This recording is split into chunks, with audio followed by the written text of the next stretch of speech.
സദസ്സിലുമായിരിക്കുന്ന ബഹുമാന്യരെ, പ്രിയപ്പെട്ടവരെ, മണിയെക്കുറിച്ച് ചാലക്കുടിയിൽ വന്ന് ഒന്നും പറയാൻ പാടില്ല. കാരണം നിങ്ങളുടെയൊക്കെ മനസ്സിൽ നിറഞ്ഞേക്കുന്നൊരു വ്യക്തിയാണ് മണി എന്ന് പറയുന്ന ആ നല്ല സുഹൃത്ത്. നിങ്ങൾക്കറിയാവുന്ന കാര്യങ്ങൾ തന്നെയാണ് ഞാൻ പറഞ്ഞാൽ. പിന്നെ സിനിമയിൽ ഞാനും മണിയും ഒത്തിരി സിനിമകൾ ചെയ്തിട്ടുണ്ട്. ചെയ്ത സിനിമകളെല്ലാം ഒരു ഷൂട്ടിംഗ് ആയിട്ട് എനിക്ക് ഇന്ന് വരെ തോന്നിയിട്ടില്ല. കാരണം ഒരു പിക്നിക്കായിട്ടാണ് അനുഭവപ്പെട്ടിരിക്കുന്നത്. ചിരിച്ചും കളിച്ചും തമാശകൾ പറഞ്ഞും അത്രയ്ക്ക് ത്രില്ലാണ്. നമുക്കവിടെ ഷൂട്ടിംഗ് കഴിഞ്ഞാലോ അല്ലെങ്കിൽ ഷൂട്ടിംഗ് ഇല്ലാത്ത ദിവസങ്ങൾ വീട്ടിലേക്ക് പോകാനോ തോന്നാറില്ല. മണിയെ വിട്ട് പിരിയാൻ തോന്നില്ല അവിടെ നിന്ന്. എൻ്റെ ഷൂട്ടിംഗ് കഴിഞ്ഞിട്ടും ഞാൻ സെറ്റിൽ പോയിരുന്നിട്ടുണ്ട്. ആ സിനിമയാണ് ബെൻ ജോൺസൺ എന്ന് പറയുന്ന മണിയും ഞാനും കൂടി അഭിനയിച്ച ഒരു സിനിമ. ഞാൻ ആദ്യം മണിയെ കാണുന്നത് ഞങ്ങൾ ചെറായിലൊരു പടം ഷൂട്ട് ചെയ്യുന്ന സമയത്താണ്. മണി അതിലൊരു ചെറിയ വേഷം അഭിനയിക്കാൻ വേണ്ടി വരുന്നത്. ഇത് ജഗതിച്ചേട്ടൻ, ഞാൻ ഒക്കെ ഉണ്ട്. ഒരു പോലീസ് ഓഫീസറായിട്ട് എന്നെയും ജഗതിച്ചേട്ടനെയും ഒരു ടേബിളിൻ്റെ പുറത്ത് കെട്ടിയിട്ടിട്ട് ചോദ്യം ചെയ്യുന്ന സീനാണ്. അപ്പം മണി മിമിക്രി ചെയ്യുന്നത് ഞാൻ കണ്ടിട്ടുണ്ട്, സിനിമയിൽ അഭിനയിക്കുന്നത് ഞാൻ കണ്ടിട്ടുണ്ട്. ലൈവായിട്ട് ഞങ്ങളൊപ്പം അഭിനയിക്കുകയാണ്.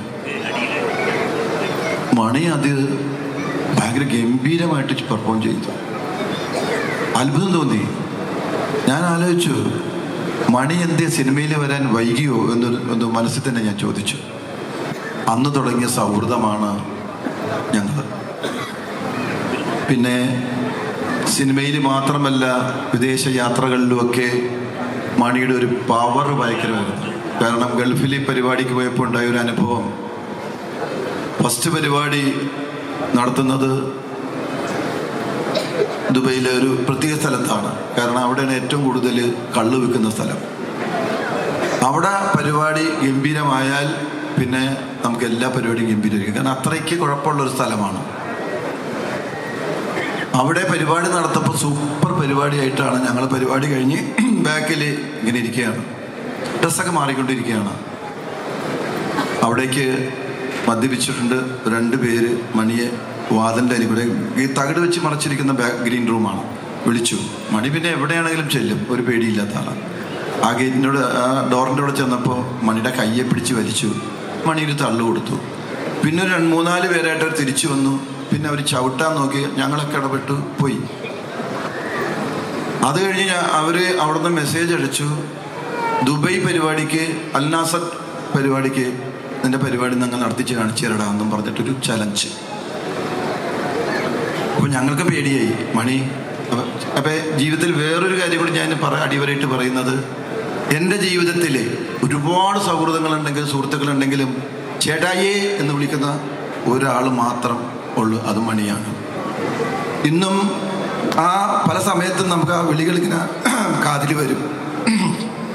ചാലക്കുടി ഇങ്ങനെ പോകുമ്പോൾ തന്നെ കിട്ടും.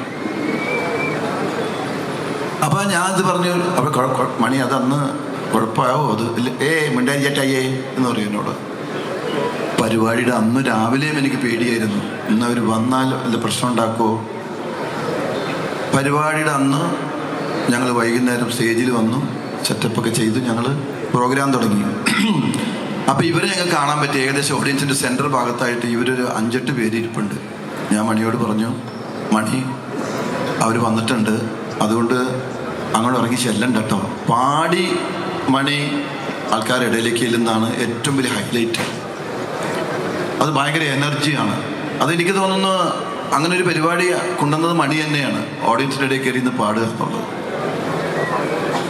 മണി ഈ സമയത്ത് പാട്ടും പാടി ഓഡിയൻസിൻ്റെ ഇടയിലേക്ക് ഇറങ്ങിയപ്പോൾ ഞങ്ങൾ എല്ലാ സ്റ്റേജിൻ്റെ സൈഡിൽ നിന്ന് ഒറ്റ കെട്ടായി നിന്ന് കണ്ടുകൊണ്ടിരിക്കും. എന്തെങ്കിലും പ്രശ്നമുണ്ടെങ്കിൽ എല്ലാം ഇറങ്ങി ചെല്ലണം. അങ്ങനെ ഇവർ മാത്രം എഴുന്നേറ്റ് നിന്ന് കൈയടിക്കാൻ തുടങ്ങി, ആടാൻ തുടങ്ങി. ഇവരൊന്ന് കൂട്ടമാകാൻ തുടങ്ങി.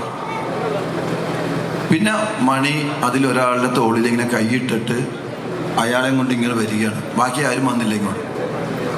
ഈ തോളിൽ കൈയിട്ട് കഴുത്തിലിങ്ങനെ കൈയിട്ട് വിടുന്നവനെ കണ്ടാൽ ഒരു സിംഹത്തിൻ്റെ വായിൽപ്പെട്ട ഒരു പറവയെ പോലെയാണ് നമുക്ക് കാണാൻ പറ്റും. കാരണം മണി ഇങ്ങനെ ഞെരുക്കുകയാണ് അവന് പാട്ട് പാടിക്കൊണ്ട്. അത് ഞാൻ അവിടെ കൊണ്ടിരുത്തി മണി പാട്ടും പാടി കയറി. പിന്നെ അവന് സംഭവം ഉണ്ടായിട്ടില്ല. അപ്പോൾ ഒരു സോൾജിയറാണ് ശരിക്കും മണി. എവിടെയും നമ്മളൊരു അംഗരക്ഷകനെ പോലെ ഞങ്ങളിലൊക്കെ മുമ്പിൽ നിന്നിട്ടുള്ളൂ. അമേരിക്കയിലും ഇതുപോലൊരു സംഭവം ഉണ്ടായിട്ടുണ്ട്. അതൊക്കെ ഭയങ്കര സംഭവങ്ങളാണ്. മണിയുണ്ടെങ്കിൽ അതിൻ്റെ പുറകിൽ നിന്നാൽ മതി നമുക്ക്. അങ്ങനെ ഒരുപാട് അനുഭവങ്ങളുണ്ട്. നേരത്തെ പറഞ്ഞ പോലെ മണി ഒരു നടൻ മാത്രമല്ല, നല്ലൊരു പാട്ടുകാരനാണ്, നല്ലൊരു മിമിക്രിക്കാരനാണ്. നന്നായി ഡാൻസ് ചെയ്യും, നന്നായിട്ട് ഫൈറ്റ് ചെയ്യും, ഇമോഷൻ ചെയ്യും. ഏത് വേഷം കൊടുത്താലും ചെറുപ്പത്തിൽ തന്നെ ഭയങ്കര ഏജായിട്ടുള്ള ക്യാരക്ടറൊക്കെ ചെയ്ത് തെളിയിച്ച ആളാണ്. അത് ഭാഗ്യവാനാണ്. പക്ഷെ ഭാഗ്യം മാത്രം പോരാ, അത് അഭിനയിച്ച് ഫലിപ്പിക്കാനുള്ള കഴിവുണ്ടാവണം.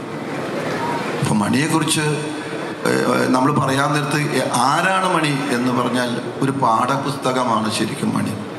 നമുക്ക് പഠിക്കാനുണ്ട് പലർക്കും മണിയെക്കുറിച്ചിട്ട്. മണി ചാലക്കുടിയുടെ ആത്മാവാണ്. മണിയുടെ സ്നേഹം അറിയാത്ത ആരും ഇവിടെ ഉണ്ടാവില്ല. ഒരാൾ ഫോൺ ചെയ്താൽ പരിചയമില്ലാത്ത ആളാണെങ്കിലും ചേട്ടാ ഈ ഒരു മിനിറ്റ് ഇട്ടാ അവന് മാറി നിന്നിട്ട് അമ്മച്ചേ ഒരു പണി, നാളെ ഞാൻ ഉണ്ടാവില്ല, ഷൂട്ടിലായിരിക്കും, മറ്റന്നാൾ ചാലക്കുടിക്ക് വായോ, അവിടെ വന്നിട്ട് ശരി അമ്മായി, ശരി ഒരു അല്ല ഒരു അമ്മയായിരിക്കും. അവർ വന്നു കഴിഞ്ഞാൽ അവർക്ക് പൈസ എടുത്ത് കൊടുക്കുകയാണ്. എന്താണ് അവരുടെ ആവശ്യം എന്ന് പറഞ്ഞാൽ പൈസ എടുത്ത് ആരാണെന്നൊന്നും നോക്കാറില്ല. വേദനിക്കുന്നവൻ്റെ കണ്ണീരൊപ്പാനും സഹായിക്കാനും ഇത്രയും കണ്ട ഒരു മനുഷ്യനെ ഞാൻ കണ്ടിട്ടില്ല. ഒരു മനസ്സ്. ഇപ്പം ഞാൻ പറയുന്നത് പലരുടെ കയ്യിലും പൈസ ഉണ്ട്. പലരും പറയും പൈസ ഉണ്ടായിട്ടല്ലേ കൊടുക്കുന്നതെന്ന്. പൈസ മാത്രം ഉണ്ടായിട്ട് കാര്യമില്ല, ഒരു മനസ്സുണ്ടാവണം അത് കൊടുക്കാനുള്ള. അത് മണിക്കുണ്ട്. എന്തായാലും മണിയുടെ ഈ വേർപാടിൻ്റെ 8ാം ചരമ ദിനം ഇങ്ങനെ നമ്മൾ ഓർക്കുകയും അതിനൊത്തുകൂടുകയും ചെയ്ത, അതിനു വേണ്ടി ചുക്കാൻ പിടിച്ച ഇതിനെല്ലാവർക്കും, എൻ്റെ പിന്നിൽ പ്രവർത്തിച്ച എല്ലാവർക്കും സ്നേഹത്തിൻ്റെ ഭാഷയിൽ 1000 നന്ദി ഞാൻ രേഖപ്പെടുത്തുകയാണ്. ഇത് എല്ലാ കൊല്ലവും നേരത്തെ പറഞ്ഞ പോലെ എല്ലാ കൊല്ലവും ഒരു പടി മുന്നോട്ട് കയറി വലിയൊരു പരിപാടിയായിട്ട് തന്നെ വരണം. ഉണ്ടെങ്കിൽ എത്തിയിരിക്കും. നന്ദി. കൂടുതൽ വീഡിയോസിനായി B4 Place ഫോളോ ചെയ്യൂ, സബ്സ്ക്രൈബ് ചെയ്യൂ.